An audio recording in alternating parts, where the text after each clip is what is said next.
surat Iqra atau Al-Alaq.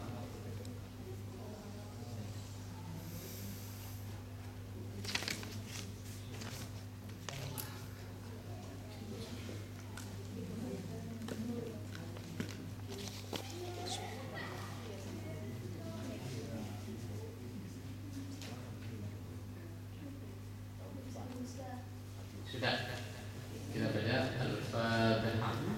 A'udzu billahi minasy syaithanir rajim. Bismillahirrahmanirrahim. Alhamdulillahi rabbil alamin. Ar-Rahmanir Rahim. Maliki yaumiddin. Iyyaka na'budu wa iyyaka nasta'in. Ihdinas siratal mustaqim. Siratal ladzina an'amta 'alaihim ghairil maghdubi 'alaihim waladdallin.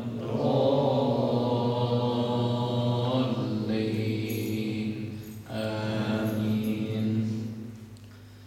Bismillahirrahmanirrahim. Bismillahirrahmanirrahim. Iqra bismi rabbikal ladzi khalaq. Iqra bismi rabbikal ladzi khalaq. Khalaqal insana min 'alaq. Khalaqal insana min 'alaq. Iqra wa rabbukal akram. Iqra wa rabbukal akram. Alladzi 'allama bil qalam. Alladzi 'allama bil qalam. 'Allamal insana ma lam ya'lam. 'Allamal insana ma lam ya'lam. Kalla innal insana layatgha. Kalla innal insana layatgha. Ar-ra'ahu istaghna. Ar-ra'ahu istaghna. Inna ila rabbika ruj'a. Inna ila rabbika ruj'a. Ara'aita alladhi yanha. Ara'aita alladhi yanha. 'abdan idha shalla. Abdan idha shalla. أرأيت إن كان على الهدى. أرأيت إن كان على الهدى. أو أمر بالتقوى. أو أمر بالتقوى.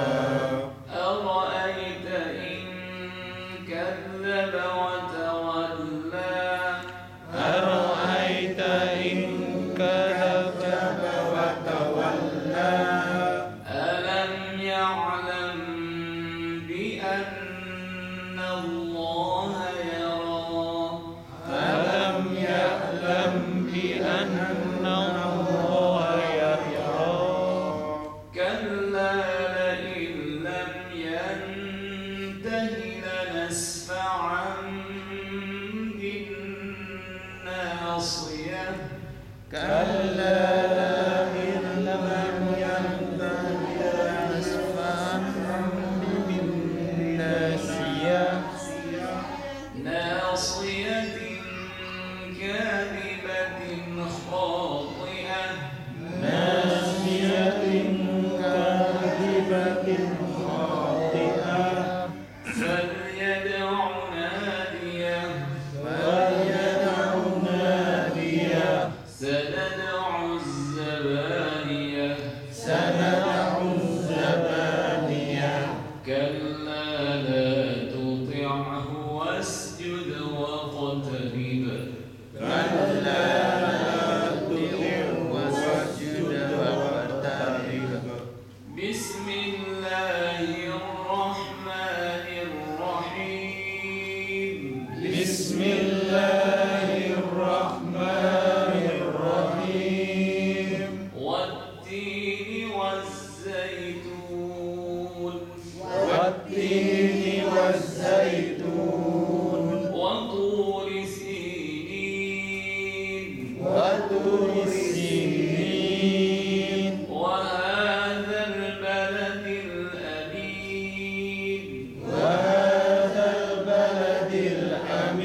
Bismillahirrahmanirrahim. ألم نشرح لك صدرك ألم نشرح لك صدرك ووضعنا عنك وزرك ووضعنا عنك وزرك الذي أنقض ظهرك الذي أنقض ظهرك ورفعنا لك ذكرك ورفعنا لك ذكرك فإن مع العسر يسرا فإن مع العسر يسرا إن مع العسر يسرا إن مع العسر يسرا فإذا فرغت فانصب فإذا فرغت فانصب وإلى ربك فارغب وإلى ربك فارغب.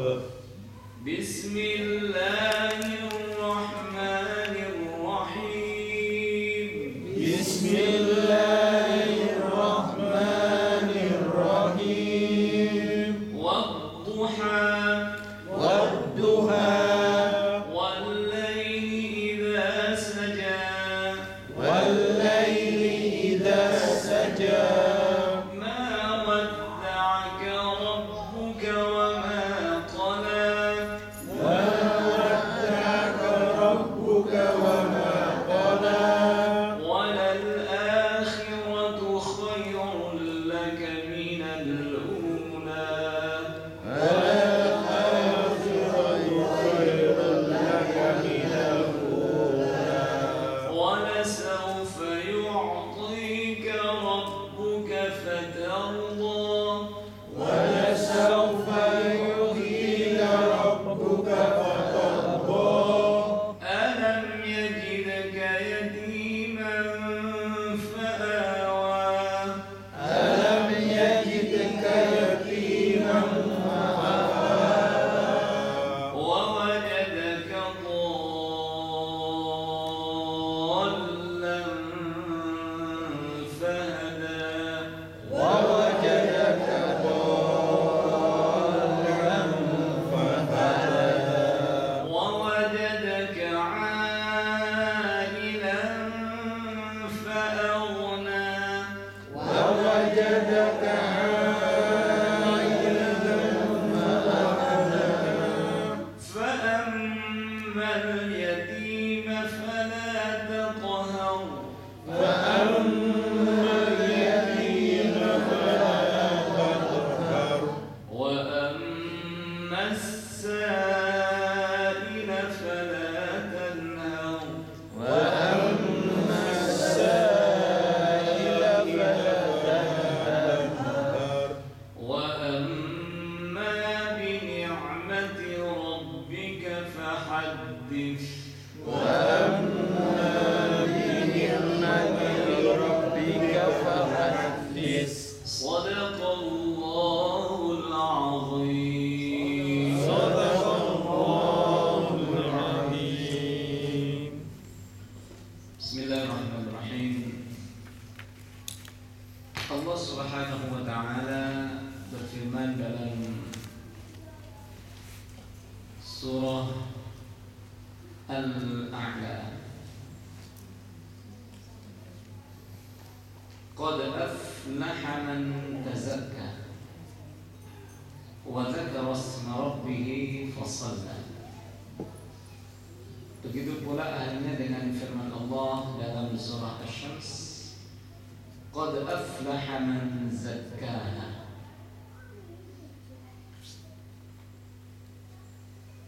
Ayat ini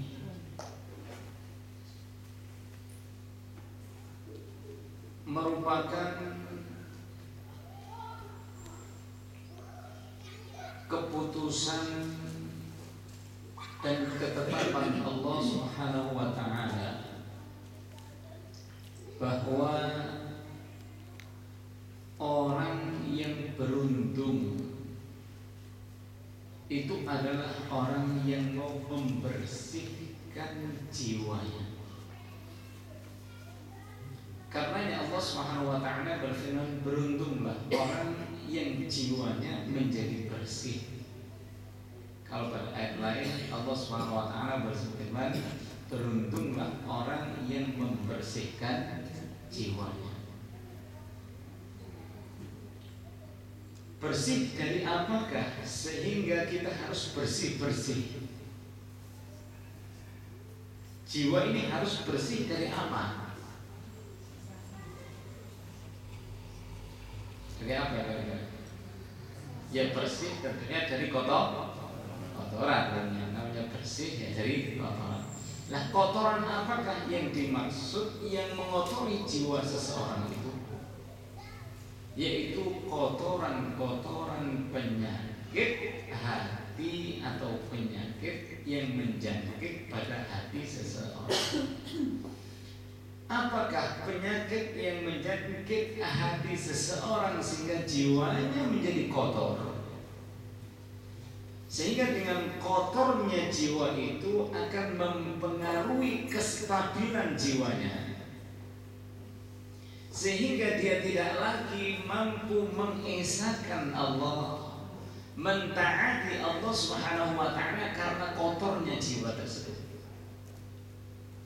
Begitu pula karena kotornya jiwa yang sudah menjangkit di dalam hati merupakan penyebab penyakit munafik yang ada pada diri seseorang. Penyakit itu antara lain disebutkan oleh Rasulullah SAW dalam sebuah hadis, antara lain oleh Rasulullah SAW dari hadis yang diriwayatkan oleh Anas bin Malik. Rasulullah bersabda, iyyakum wal hasad. Iyyakum wal hasad, kata Rasulullah, ai ihzaru, waspadalah diri kalian agar jangan sampai terjangkit suatu penyakit hati yang dinamakan dengan dengki hasad. Mengapa demikian? Fa innal hasada ta'kulul hasanat. Karena sesungguhnya dengki itu bisa memakan kebaikan-kebaikan. Karena ta'kulun narul hatab, sebagaimana api memakan kayu bakar. Jadi kebaikan-kebaikan yang pernah kita lakukan, kebaikan-kebaikan sebagai bukti perjuangan kita untuk meraih ridha Allah Subhanahu wa taala, ini semuanya bisa hangus ludes disebabkan karena adanya sifat dengki yang ada di hati kita. Dengki terhadap siapa? Tentunya dengki terhadap sesama. Oleh karena itu, sifat dengki ini merupakan keburukan atau kejahatan di atas kejahatan yang sebenarnya.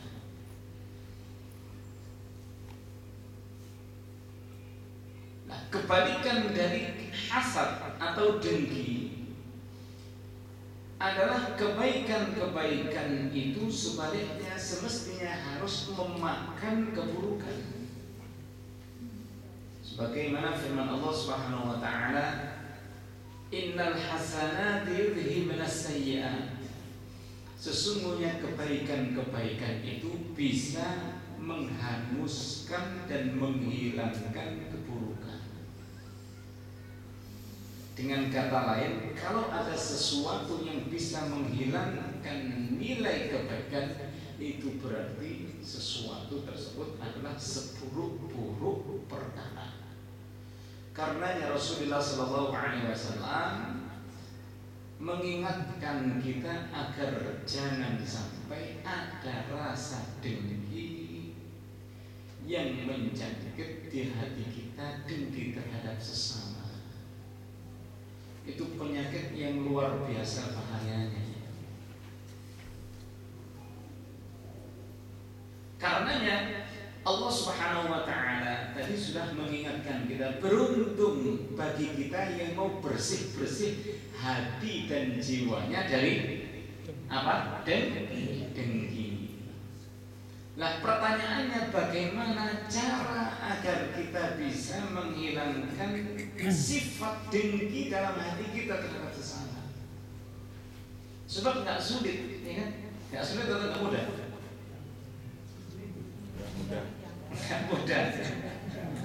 Nggak mudah orang bisa menghilangkan rasa dengki terhadap sesama itu.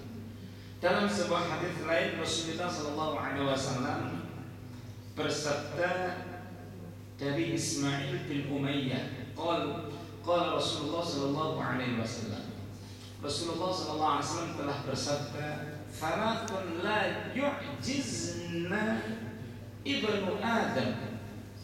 Ada 3 perkara di mana manusia, anak Adam ini tidak berdaya karena 3 perkara itu. Ada 3 perkara manusia tidak berdaya menghadapi 3 perkara itu. Padahal manusia harus menjauhi 3 perkara itu. Ada 3 kejahatan, kata Rasulullah SAW, yang harus dijauhi oleh umat manusia, tapi manusia sulit dan hampir-hampir tidak mampu, tidak berdaya mengatasinya. Apa 3 perkara itu? Kata Rasulullah, yang pertama adalah at-tayratu, yang kedua wasu'udh-dhann, yang ketiga adalah al-hasad. Yang pertama adalah at-tayrah. At-tayrah itu artinya adalah mempercayai nasib sial karena sesuatu atau karena orang lain, atau nasib sialnya itu dinisbatkan kepada setan, jin, begeblok dan seterusnya.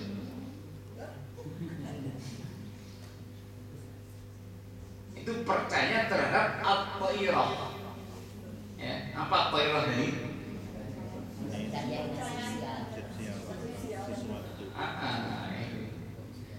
Mempercayai nasib sial itu karena sesuatu tadi, karena orang lain atau karena hari, ya kan? Dinisbatkan karena hari Jumat Kliwon umpamanya, ya kan? Keluarnya begeblok sehingga nasib sial tuh itu apa yang penyakit kepercayaan yang bisa menjerumuskan seseorang pada perbuatan syirik. Itu bahaya. Kalau di Jawa masih banyak ya, punya kepercayaan at-tayrah itu di Jawa sebanyak. Di sini mungkin rasional semuanya ya. Enggak pada percaya mungkin. Enggak kan? Di sini kalau ini gara-gara kamu nih gak jalan itu. Gara-gara kamu juga sama saja. Gara-gara kamu juga gak jalan ini. Sehingga mengakibatkan penyakit tadi, penyakit hati, karena menisbatkan nasib sialnya kepada orang lain, kepada makhluk lain, kepada hari, ya kan, dan seterusnya. Berarti sama saja, berarti hanya saja bentuknya saja yang berbeda. Yang kedua, kebanyakan orang itu tidak mampu menghadapi. Yang kedua adalah su'udzon, buruk sangka terhadap sesama. Padahal buruk sangka adalah ithmun, kata Allah Subhanahu wa taala. Inna ba'dadh-dhanni ithm. Sesungguhnya berburuk sangka itu adalah dosa. Kemudian yang ketiga adalah wal hasad. Hasad adalah dengki. Ada 3 hal ini. Banyak orang-orang tidak berdaya, tidak mampu mengelak karena kejahatan 3 hal. Padahal karena 3 hal inilah penyebab hancurnya hidup seseorang dunia maupun di akhirat. Kemudian Rasulullah Shallallahu Alaihi Wasallam memberikan resep agar kita bisa keluar, bisa selamat dari 3 hal itu. Yang pertama, yunjika minat thayrah alla ta'mal biha. Caranya agar kamu bisa selamat dari adanya kepercayaan nasib sial tadi yang kalian nisbatkan kepada orang lain. Alla ta'mal biha. Kuncinya atau caranya, jangan sekali-kali kamu melakukan kepercayaan adanya nasib sial karena sesuatu itu. Seperti kalau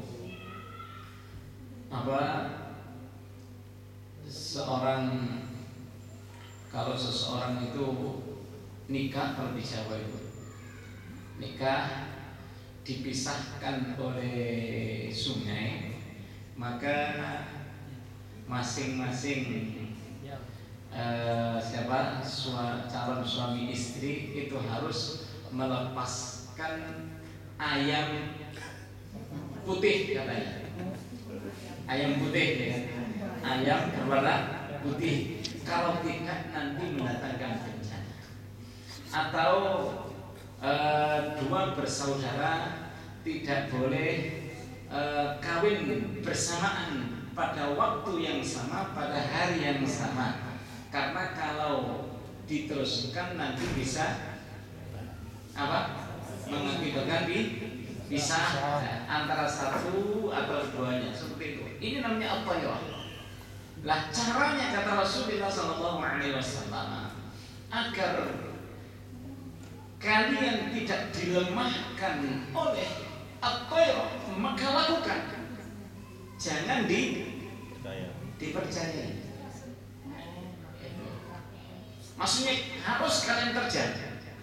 Kalau kalian mengagung-agungkan at-thayrah tadi, niscaya justru malah memang kalian akan dibikin lemah, dan bisa mengakibatkan kepercayaan itu mengalahkan keimanan kalian kepada Allah Subhanahu wa Ta'ala.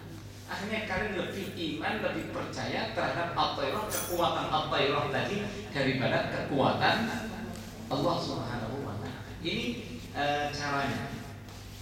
Kemudian wayunjika min su'ir dhon, dan yang bisa menyelamatkan kamu dari su'udzon, buruk sangka.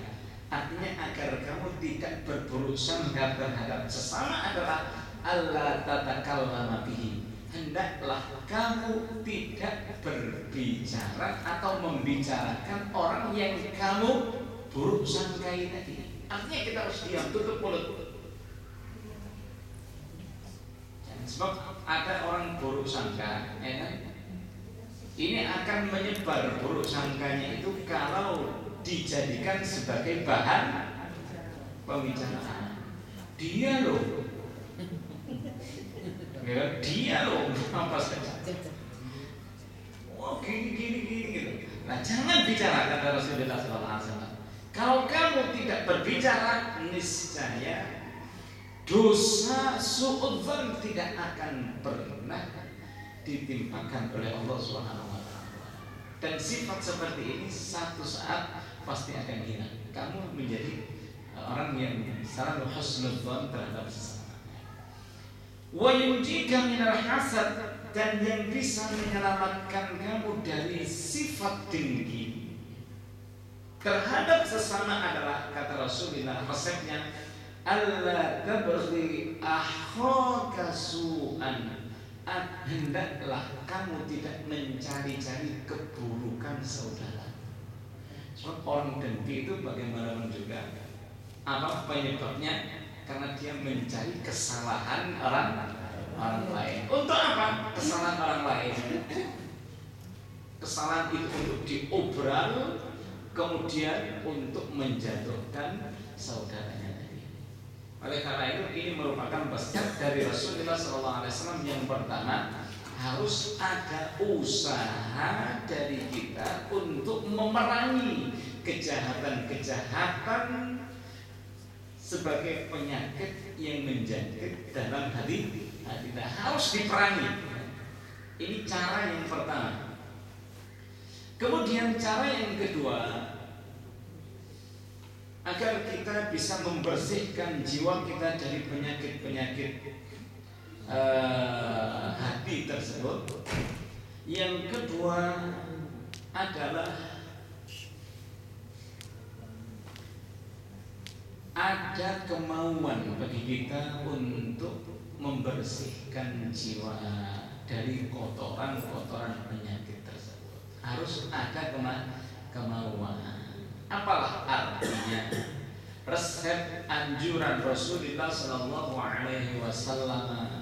dengan cara-cara seperti itu menghilangkan penyakit-penyakit dengan resep obat yang telah dianjurkan oleh Rasulullah. Jika tidak ada kemauan untuk meminum obat, untuk mengkonsumsi obat, itu tadi merupakan obat dari Rasulullah SAW. Cara membersihkan penyakit-penyakit hati dengan apa? Obat ini adalah obatnya. Caranya adalah melawan, kata Rasulullah SAW yang pertama. Lah, obat ini tidak akan berguna, gak akan ada manfaatnya jika tidak ada kemauan untuk menjadi orang yang bersih. Karena itu ini merupakan syarat